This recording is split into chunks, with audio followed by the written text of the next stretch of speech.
to the I Was Born to Do This podcast. You are on an author adventure with me and Aimee Wood. Hello. And we are in Cabo San Lucas, in the most magical house of all.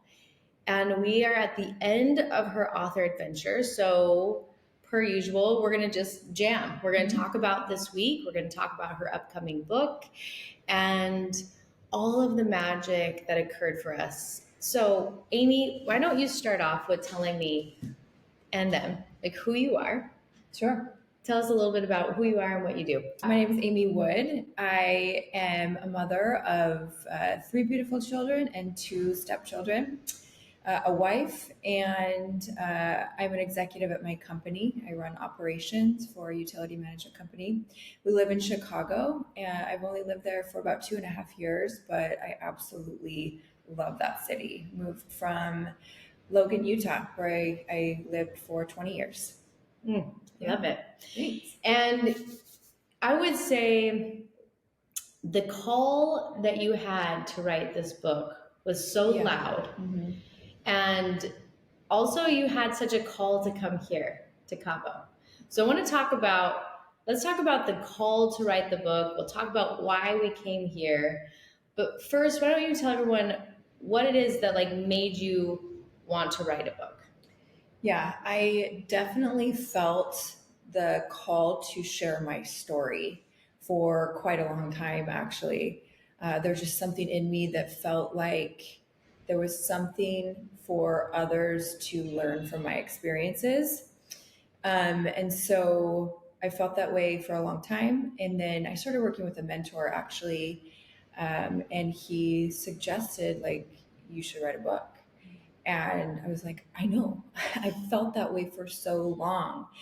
And I signed up with a publishing company, but the process was not what I personally needed. And so when I began to see your author adventures, Kira, I was extremely emotional every time I watched any of the authors on this adventure. And I took that as the sign that this is the way to write a book. For me. And so reaching out to you was super exciting to just be like, let's go, let's shut the world out for an entire week and extract everything inside of me that needed to come out. The reason why I felt the call to write a book was not because my story is special. It's kind of actually the opposite. Because I feel like my story is so relatable in that we all struggle with wounding. We all have wounding inside of us, and that drives us to be a certain way in our life. What my wounding drove me to do was achieve. It made me so successful in that I had this drive to never need anybody ever in my life, essentially. Yeah. I was the only one that I could count on to pick me up when I was low or to provide for me and my 3 children. And so I built up this massive armor of resources so that I never needed anybody. But deep down inside, all I wanted was for someone to love me for exactly who I was, without separate from all of my successes and achievements, separate from the money, the house, the job title, separate from all of that. I just wanted someone to actually love me. But that process of laying down the armor and allowing myself to truly be seen was the scariest and yet most fulfilling process that I've ever been through. I love it. And what I love about your book is that I don't think, so the people who need your book, I don't think that they've had a book written for them. And I love when we can tap into that kind of niche of wait, no one's found this crew. Yeah. and they need it so bad. So why don't you talk to us about like who is it? Like who is it that you're writing this book for? Like who needs this book, but no one thinks they need it? Well, let me first talk about the reason why nobody thinks that they need it. Yeah. It's because women like me project to the world that we have our shit together. Yeah. Because perceivably we do. Yeah. We can do it all. We can achieve it all. We can have it all. We can have it all. Yeah. And so we actually create this persona that we're fine, that we don't need anybody, that we've got it all together. And so to the outside world, we don't look like victims, which we're not victims, but there's an inherent need for human connection and for the desire to be loved. And I don't believe, I've never found a book that's been written directly to me. I clearly, connect with other authors and their story, but I've never seen a book that's written to the high achiever that projects to the world that they have it all together, when behind the scenes, self-admittedly, drinking, popping pills,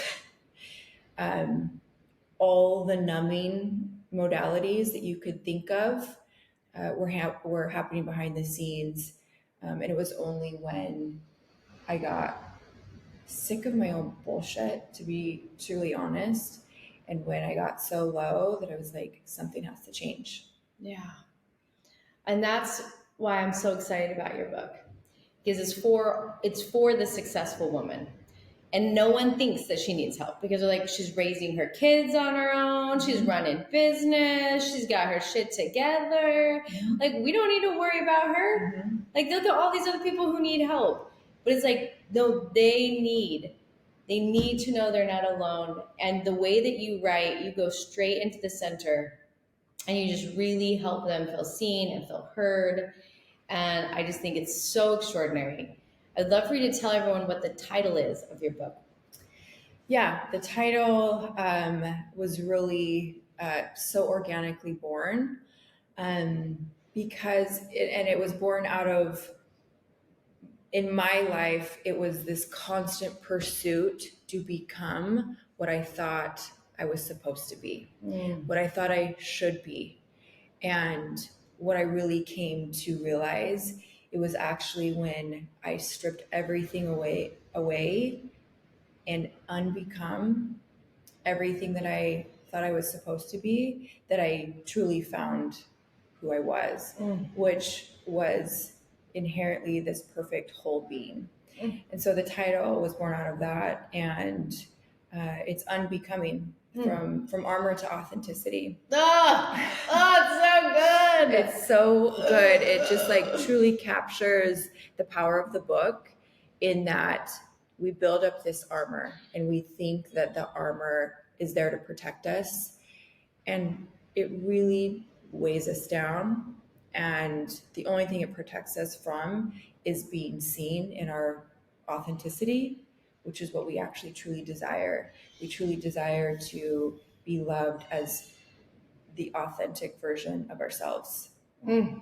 So beautiful. Thank you. So beautiful. Thank you.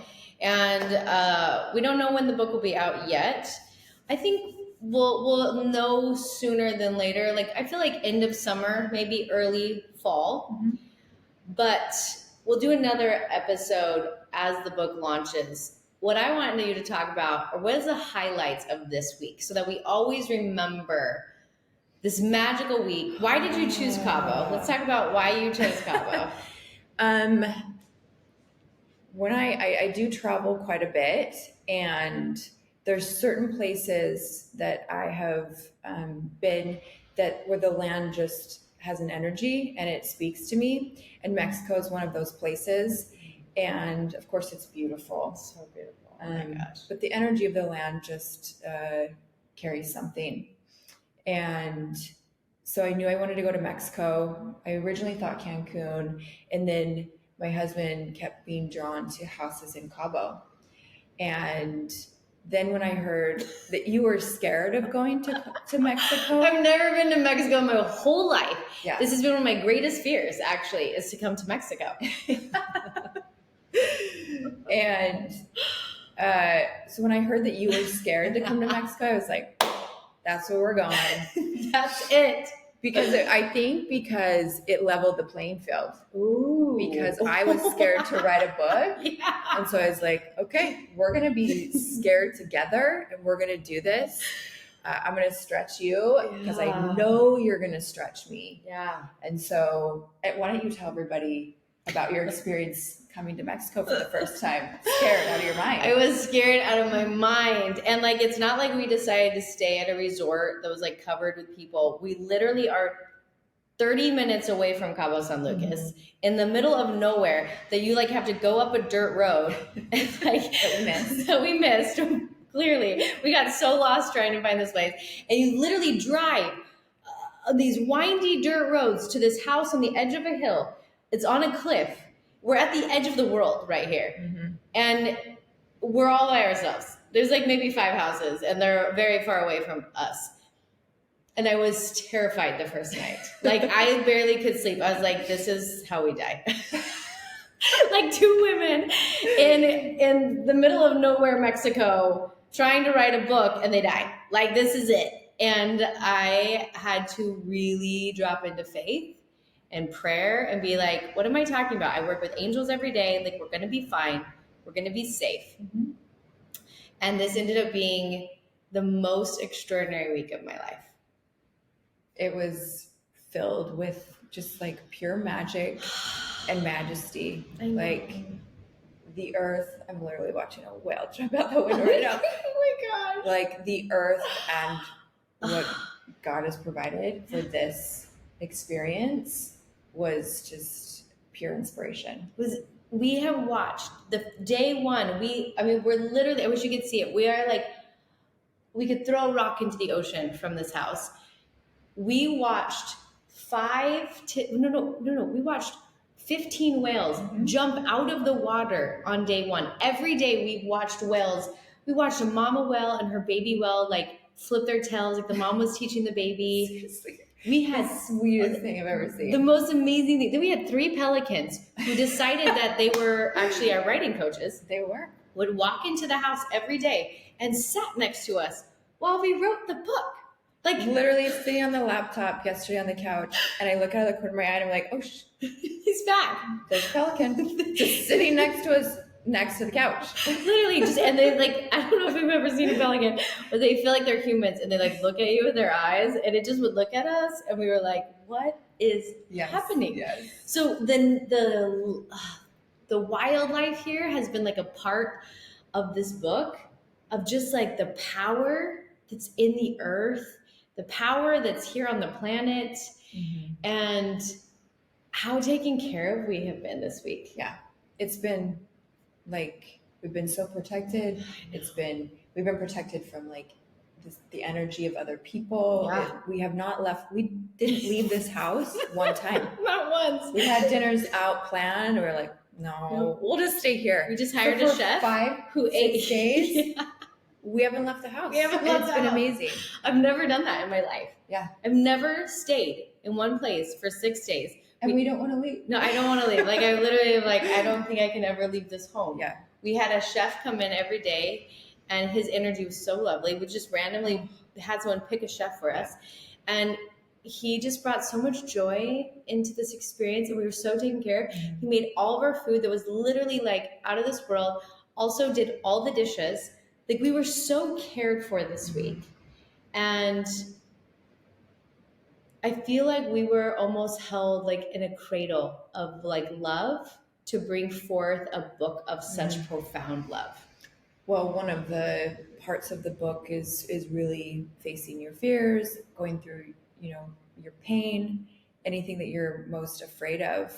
But this experience of just diving in head first to what you are afraid of, what lies on the other side of that, is always beauty, power, perfection in my experiences. Every single time I've gone into my fear, I'm always like, why didn't I do that sooner? Like, just freer. And like, now you get to come to Mexico. I know. I'm coming. I'm bringing my kids back. I've decided next February in whale season, I'm bringing all 5 of my kids, and they get to witness this absolute miraculous space that you didn't know existed. That I didn't know until you faced your fear. I know. So this is just a little snippet of our time together here. This is not the end of us. We will be doing lots of amazing things together. And if there's one message that you could give to all the successful women in the world who, in a way, I feel like are the forgotten.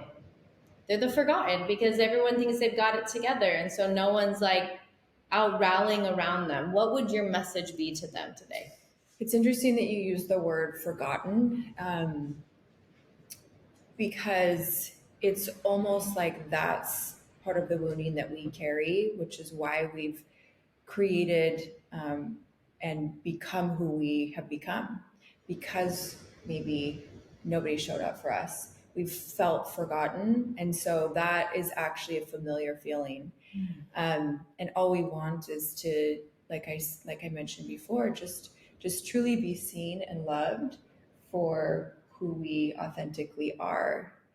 And which the part about being seen is we're really comfortable being seen with the armor on, because if we get rejected, you didn't reject the part of me that was who I really am inside. That hurts so much less.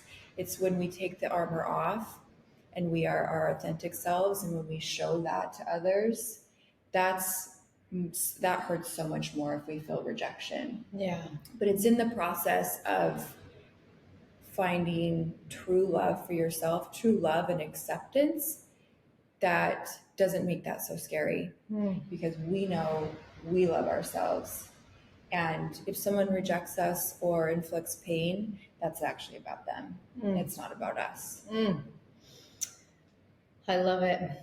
And I think the message that comes to me as I've been sitting with your book all week is that those of you who are successful women, you are not forgotten, and you are so seen and so loved. And this book is going to find you, and it's going to meet you in all these corners that you've tried to hide, that you've tried to like push underneath the bed or underneath rugs. And like, as Aimee uncovers it, it will free you, and you will unbecome and ultimately find your path of peace and freedom and joy. And it's just been my deepest honor to sit with you in this book. Thank you so much, Kara. Like, yes. I couldn't have done it any other way. So thank you. You're so welcome. Wow. No, onward we go. Yes. Onward we go. All right. Thank you guys for being with us. Stay tuned. Her book will be out later 2024.